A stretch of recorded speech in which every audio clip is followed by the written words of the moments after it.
Buenos días, Buenos días. soy Yesenia de la Cruz de la Universidad Norbert Wiener. En esta oportunidad nos acompaña el doctor ingeniero Pedro Toribio Pando. Él es catedrático de la Universidad Nacional de Ingeniería por más de 30 años de servicio.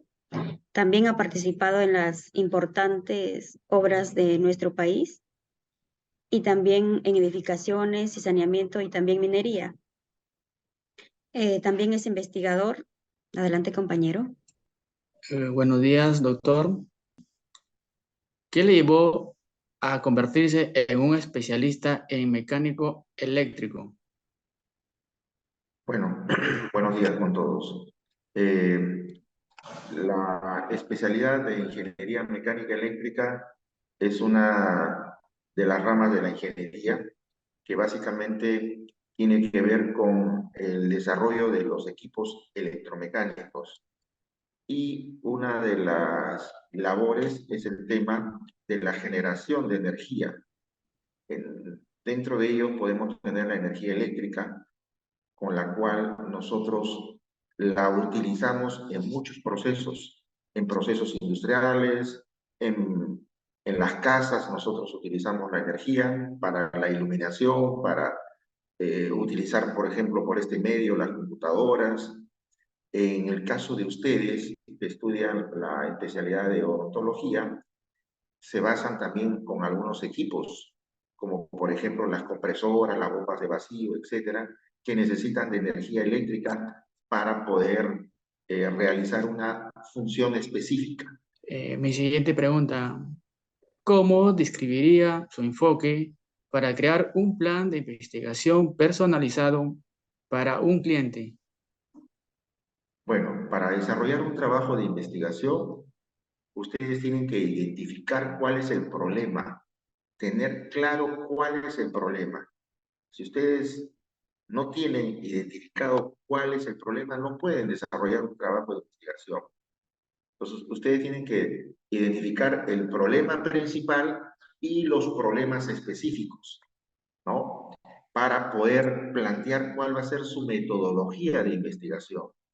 La metodología de investigación eh, es una, es una teoría, incluso ustedes pueden entrar al internet y poner metodología de investigación, ¿no? Y ahí están todos los pasos a seguir de un trabajo de investigación. Identificar cuál es el problema para poder desarrollar un trabajo de investigación. Ante un cliente, ¿cuál es su problema?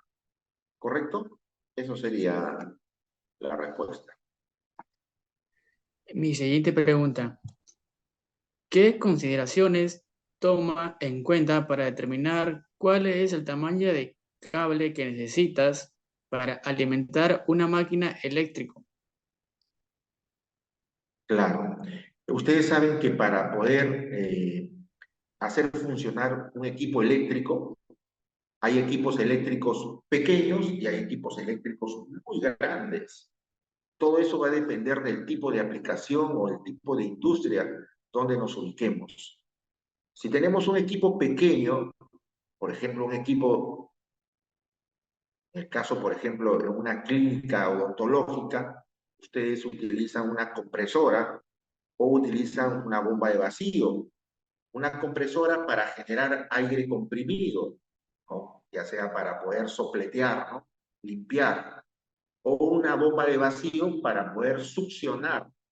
Muchas veces la saliva que se retiene de equipos grandes son equipos moderadamente de potencias que pueden oscilar de 1 caballo, 2 caballos, etcétera, ¿no? A diferencia, por ejemplo, de una industria grande, por ejemplo, una industria minera, donde tenemos molinos, tenemos chancadoras, equipos muy grandes, donde consumen mucha potencia eléctrica. Por lo tanto, los cables van a ser mucho más gruesos. Entonces, todo va a depender de la potencia de la máquina, ¿correcto?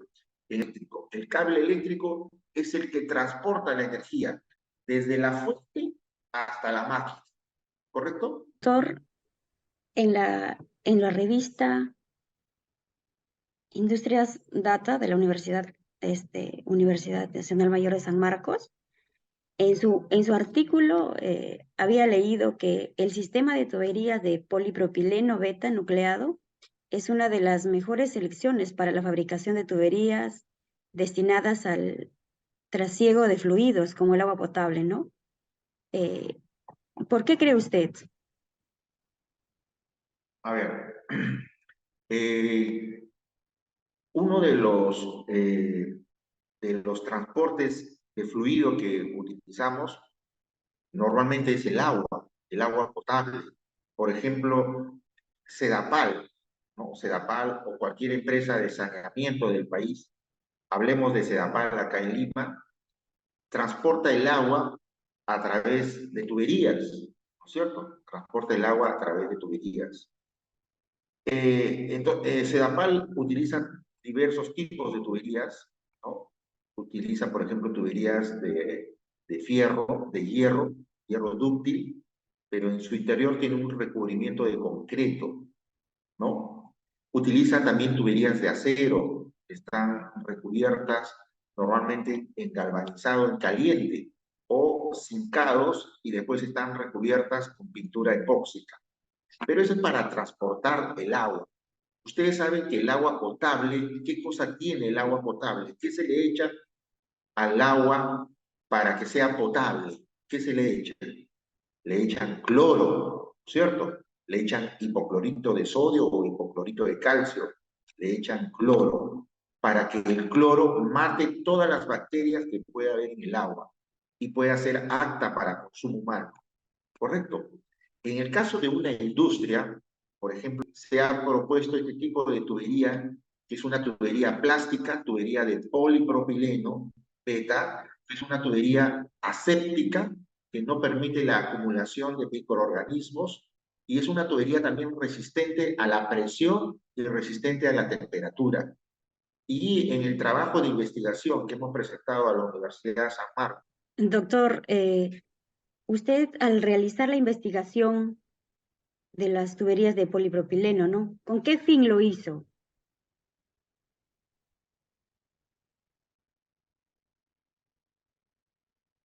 bueno, ya he comentado más o menos una de las causas, pero otra de las causas en todo proyecto es la parte económica, ¿no? Es la parte económica y también mejorar el proceso de instalación, que la instalación sea más sencilla y mejorar los tiempos de instalación. Entonces, tenemos, por ejemplo, una tubería de polipropileno, es más tiene menor precio que una tubería de acero inoxidable. El acero inoxidable es muy costoso.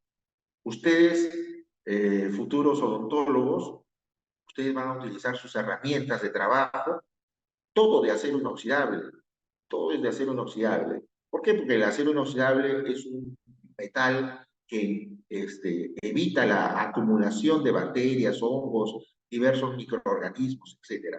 Mucho se usa el acero inoxidable en la industria médica. Buenos días. Bueno, antes de comenzar, me gustaría agradecer primeramente al ingeniero doctor Pedro Toribio por hacer posible esta presentación, ¿no? Esta entrevista que estamos realizando todos. Y voy a preguntar con la siguiente pregunta, voy a mencionar la siguiente pregunta, que sería, coménteme, ingeniero doctor Pedro Ángel Toribio, uno de sus mayores logros en su carrera profesional. Bueno, durante esta vida profesional que tenemos y que todavía seguimos para adelante, pienso que ha habido muchos logros, ¿no? Ha habido muchos logros en diversos campos, tanto en la labor docente como en la labor ya en el ejercicio profesional en la práctica. Hemos hecho el tren eléctrico, ¿no? Conocerán ustedes el tren eléctrico, el segundo tramo que llega hasta San Juan de Lurigancho, en Bayóvar.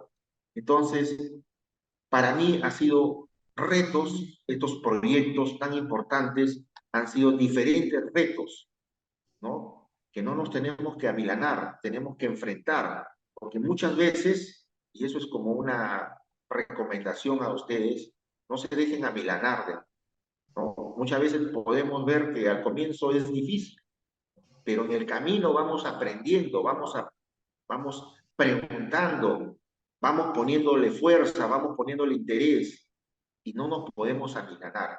Ustedes igual han empezado una carrera a estudiar y no bajen la guardia en ningún momento, para adelante, ¿no? Y eso lo tienen que practicar durante toda su vida personal, durante toda su vida personal, en los diferentes campos, en el campo profesional, en la vida familiar, etcétera.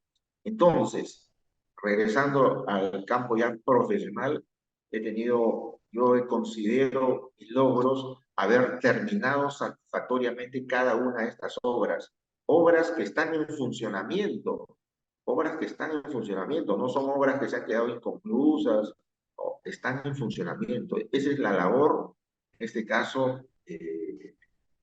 de realizar un proyecto y dejarlo funcionar, ¿correcto? Entonces, eso es en el campo de la vida privada, la vida profesional práctica. En el campo de la docencia, donde también ejerzo, bueno, logros, para mí es un logro transmitir los conocimientos, no solamente conocimientos teóricos, sino conocimientos prácticos que hemos vivido en el campo, poderlo transmitir a los alumnos, ¿no? Para mí es un logro, es una satisfacción transmitir toda esa información, todos esos conocimientos. Y esto viene acompañado, pues, de los trabajos de investigación que se realizan, ¿no? Bien, muy amable por su respuesta, ingeniero doctor Pedro Toribio. Continuamos con la siguiente pregunta. Respecto al tema, a su carrera, ¿no? ¿Nos podría explicar un poquito un concepto sobre el tema de qué es un circuito eléctrico y cuáles serían los componentes fundamentales o en todo caso los componentes básicos, ¿no? ¿Nos podría un poquito explicar sobre ese tema, por favor? Claro, a ver, un circuito eléctrico es fundamental para la operación de una máquina eléctrica, ¿no? Hablábamos hace un momento, en el caso de ustedes, poniendo el ejemplo, que para poder operar, por ejemplo, una compresora que ustedes van a utilizar en sus consultorios o en una clínica, un hospital, hablábamos de un hospital que podríamos tener un equipo, por ejemplo, biomédico, un ecógrafo, rayo X, un equipo de rayos X, o un SPECT-CT, una cámara gamma, etcétera, ¿no es cierto? Necesita de un circuito, es parte de un circuito eléctrico. El circuito eléctrico está formado por lo siguiente: la fuente de energía. La fuente de energía normalmente la sacamos de un tablero eléctrico, de un tablero eléctrico. Ahí está la fuente de energía, a través de una llave termomagnética nos conectamos. ¿Qué más tenemos? Para poder transportar esa energía, ¿qué necesitamos? Necesitamos del cable eléctrico, del conductor eléctrico, para poder transportar esa energía que está en la fuente y llevarla a la máquina. La máquina eléctrica viene a ser la carga eléctrica.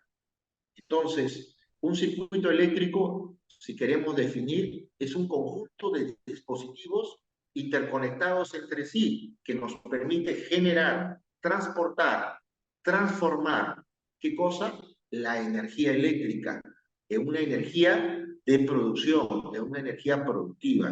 En este caso, por ejemplo, vuelvo a repetir, en una compresora, ¿qué cosa tenemos que producir? Tenemos que producir aire comprimido, aire a presión, para que ustedes puedan sopletear, sacar algún residuo que hay en los dientes, etcétera, ¿no? Y eso se hace con aire comprimido, ¿no? O una bomba de vacío. La bomba de vacío genera vacío, succión. Entonces, ustedes ponen dentro de la boca del paciente para poder succionar la saliva o cualquier secreción que puede tener el paciente. Eso se hace a través de un equipo que se llama la bomba de vacío, ¿no? Y así, ¿Qué tal, doctor? Un gusto saludarle. estabilizar. Buenos días. Procederé con la pregunta, ¿sí?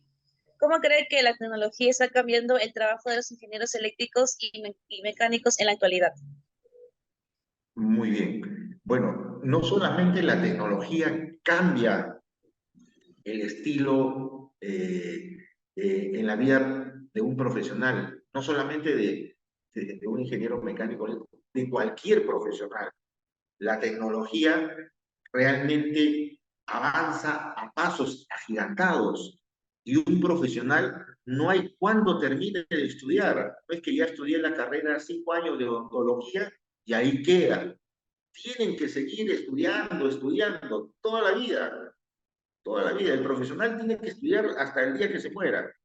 Así tiene que ser, porque la tecnología en todos los campos, ¿no? No solamente en el campo de la ingeniería, en el campo de la medicina, de la odontología, en todos los campos, ¿no? Se desarrollan nuevos procesos, ¿no? Nuevas actividades, nuevas tecnologías. Entonces, tenemos que estar a la vanguardia, estar atentos, ¿no? Para poder aprender. Pero para poder aprender esas nuevas tecnologías, ¿qué cosa es lo que tenemos que tener? Tenemos que tener una buena base, tenemos que tener una buena base, una buena formación. La tecnología crece a pasos agigantados, ¿no? Entonces tenemos que estar preparados. En todo lo que es la electrónica nos ayuda demasiado, por ejemplo, en los arranques de las máquinas grandes. Entonces, cada día, ¿no? La tecnología en la parte electrónica se incrementa, salen nuevos equipos, ¿no? Un tema muy importante que ahora se utilizan protocolos de comunicación. Quiere decir, la información del equipo, ustedes la pueden tener a distancia. Por ejemplo, ustedes pueden tener una planta industrial. Hablamos, por ejemplo, una mina que está en Yanacocha, en Cajamarca, y ustedes están acá sentados en Lima, y desde Lima ustedes pueden estar mirando cómo funciona su planta en Yanacocha, en Cajamarca. No necesitan estar en situ para poder observar la operación de sus equipos. Ese sistema se llama un sistema SCADA, y eso sigue avanzando la tecnología. Entonces, para eso nos basamos o usamos las herramientas de la ingeniería electrónica, la ingeniería de telecomunicaciones, etc. Muy amable por su respuesta, doctor. Le voy a hacer otra pregunta, ¿sí? A su perspectiva de usted, ¿cómo ve el futuro de la ingeniería eléctrica y mecánica en los próximos años? O sea, a partir de 2023 en adelante. Bueno, la ingeniería, en este caso hablando específicamente de la ingeniería mecánica eléctrica, tiene un gran futuro. Creo que nunca va a desaparecer esta profesión, esta carrera tan linda. Es mi pasión, yo vivo para ello. ¿Por qué? Porque el país, para poder desarrollarse, necesita de qué? Necesita de máquinas, necesita de equipos electromecánicos, ¿no? Entonces, al igual, más antes, por ejemplo, hace 20, 30 años, teníamos, por ejemplo, una máquina que era grande, Ahora esa misma máquina que era grande, ahora es una máquina pequeña y desarrolla la misma actividad, produce lo mismo. Entonces, en el tiempo se han ido creando nuevas tecnologías, se han ido creando nuevos diseños, nuevos materiales que han permitido reducir el volumen de una máquina. Entonces, eso, ¿qué cosa es lo que hace?